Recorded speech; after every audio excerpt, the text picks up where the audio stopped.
In much wisdom is much grief, and he that increaseth knowledge increaseth sorrow. What does it tell you? What do you see? Strange visions and messages of ones who came before, of their rise and their fall. But what happens to us, Altair? To our family? What does the apple say? Who were the ones who came before? What brought them here? How long ago? The Bible is one of the most controversial books throughout history, as it is filled with many truths and esoteric knowledge, but it's also filled with contradictions and errors. This is due to various changes of languages, causing many different translations, as many writers throughout the centuries has interpreted and modified scriptures. The Wycliffe's Bible was published in 1380. Since then we have 9 different translations.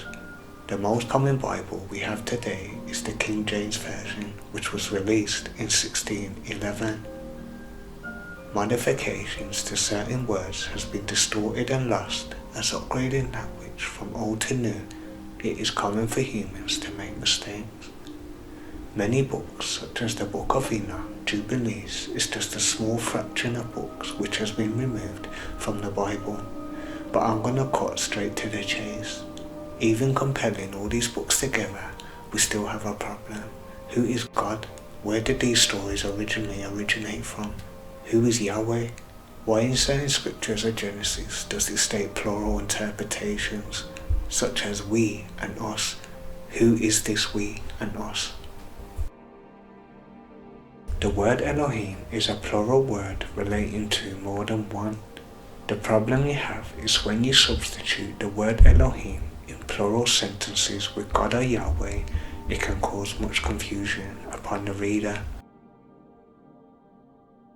Within Genesis 1:26 it states, God said, let us make man in our image after our likeness. Straight away we can see a non-plural word as God being mixed with a plural explanation. This is relating to that there was more than just the one being at present which created humanity. Interesting, but let's continue. From the creation of humans in Genesis 1:26 up to the Tower of Babylon, there seems to be 5 upgrades given to humanity. As I progress, you will see what I mean. Let's look at Genesis 2:7-25. In fine detail, it tells us God formed Adam out of dust from the ground and told him not to eat of the tree which gives knowledge of good and evil. Soon after, God then put Adam to sleep and formed Eve out of Adam's rib. At this point already in Genesis we have 2 creation stories, starting from Genesis 1:26 to 2:7-25. It seems at this point Adam and Eve was a simple creation, where they had a basic conscience, only being able to understand simple instructions, and that was not to eat the fruit from the tree of knowledge. For me personally, it seems we were just modified primates. I question, why is it bad for mankind to learn good and evil? If humans was created with free will, with great understanding, how can we know good if there's no evil? From Genesis 3:1, the serpent tempts Eve to eat the apple. Now how can a snake talk? How did Eve understand the serpent? Or does it simply mean the snake gave Adam and Eve consciousness? In Genesis 3:22, and the Lord God said, behold, the man has become one of us, to know good and evil. Lest he put forth his hand, and take also of the tree of life, and eat, and live forever. As you can see, once again, this is a plural interpretation. But let's continue. Genesis 4:1, Adam knew his wife, and she conceived and bare Cain, and said, I have gotten a man from the Lord. Wow. It basically states that God has sex with Eve, which she gave birth to a son and called him Cain. Interesting, but let's look at Genesis 6:1-4. Who were these watchers who mated with human women? They gave birth to another creation known as the Nephilim giants. From Genesis 1 to Genesis 6, 1 to 4, we have had two human creation stories, an upgrade of consciousness by a serpent, and now undertaking DNA modification through unconsented sex forced upon human women. In Genesis 11:1-9, humanity was more than just simple primates. It seems we was building some type of technology to reach space. In verse 7 it goes on to say, "Go to let us go down, and there confound their language, that they may not understand one another's speech." Yet another plural explanation demonstrating a great possibility of a restart for humanity. The question is, were we too advanced of knowing? The previous four modifications to human beings which I have previously stated, does this verse here elaborate on why humans were separated into different cultures, uprooting us to speak different languages? Doesn't this sound similar to today, as humanity is separated and known by nationality, language and religion? What if I told you that the Torah, Bible and Quran were written from older sources of ancient languages? What if I told you Genesis was a short summarized version which was copied from its original format? In 1896, a scholar known as Emmanuel Smith was fired from his position. He was a scholar of Semitic languages. He taught Hebrew, Amharic, Coptic, Arabic and other ancient languages. During his role at university, he was known as one of the best scholars around. Smith was fired and charged with heresy, for he discovered undeniable proof that within ancient Sumerian accounts it had illustrated similar stories, which was represented in Genesis. He was fired as this information was going against the Hebrew and Christianity. He translated Sumerian, Babylonian and Assyrian tablets. He discovered with great similarities that these stories of Cain and Abel, Adam and Eve, Noah's flood and the Tower of Babylon were very similar to biblical scriptures. With such undeniable proof, it becomes clear that the stories found upon in the Abrahamic religions are actually a shortened and washed down copy cuts of the original source. That's why the Book of Enoch was removed from the Bible, because it contains similar accounts of alien abductions, which was similar found upon in the Sumerian tablets. Within Genesis, it seems the Elohims were arguing amongst each other, disputing on how intelligent humans should be. Within biblical scriptures, it states many of times different Elohims. Within Psalms 82:1, God stand in the congregation of the mighty, he judge among the gods. This clearly states that Yahweh is amongst other Elohims. Interesting.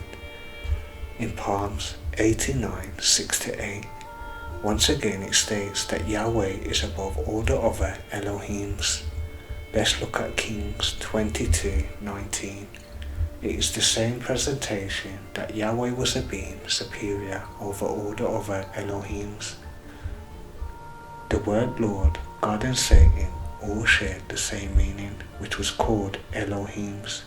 So taking this in consideration, if you read the Bible as Elohims instead of singularities labeling individual titles, it stops the confusion and it matches up with the Sumerian tablets. Religion has caused so much separation due to labeling individual titles as God, people debating over a book which has been purposely modified from the original source. And now when you suggest this to the Abrahamic communities, they are in denial of such claims. But researching ancient accounts, it becomes quite clear that many truths found upon within the religious Abrahamic books are contained within the Sumerian, Babylonian and Assyrian tablets. Certain ideologies for these religions has caused many human beings to have their minds closed. Even when they can see the truth for what it is, they are still in denial. So by using the Sumerian tablets, it is a great aspect for unraveling the mysteries of who these Elohims were.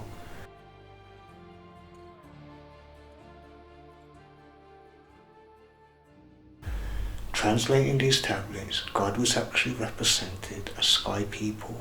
So in the beginning, it was the sky people who created a soul called Eden. They then created animal life forms upon earth. There was a being called Enki, who was a scientist. His name meant Earth Lord. There was Enlil, the commander of heaven and earth. He believed these two beings were brothers, and they created humanity. Enki and Nama, who was Enki and Enlil's sister, did many experimentations to create human beings. Enki had put his blood DNA to create helpers to mine gold and other minerals upon earth. As the story progresses, it was the sky people who civilized humanity, giving them consciousness, civilization, and they taught them how to govern the lands. They kept upgrading humanity until they was capable enough to clothe themselves. It goes on to say human beings was created as slaves to fetch food for the sky people. As time progressed, humanity was rapidly increasing, and it was far greater for what the Elohim had expected. The population was hard to maintain, so the sky people then modified humanity's lifespan, decreasing the lifespan dramatically. As time progressed, the sky people had uncontrollable sexual urges. They abducted female women and propagated them. The offspring produced mixed DNA shared as human and DNA of other alien species. Just to recap, so by shortening the human lifespan and forcing unconsensual sexual acts towards human women, these stories sound very similar to the biblical scriptures found in Genesis 6:1-4. It probably makes sense why long-headed skulls and giant skeletons have been found upon all over Earth. As the story progresses, the sky people formed a council so they could control amongst themselves on how to govern and maintain humanity. They came to a great agreement that a catastrophic flood event would be ideal to wipe out humanity. It was Enlil who commanded such actions to take place, but Enki disagreed and told Noah to build an ark. He wanted to save his human experiments. So again, this sounds similar to Genesis 6:8, 7, 10, as God wanted to wipe out humanity and the offspring of giants, but he favoured Noah.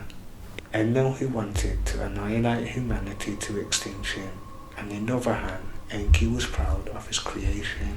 Soon after then, the sky people had been at war with each other, for it has been well documented throughout the Bible, for there are many titles describing mythological ancient deities.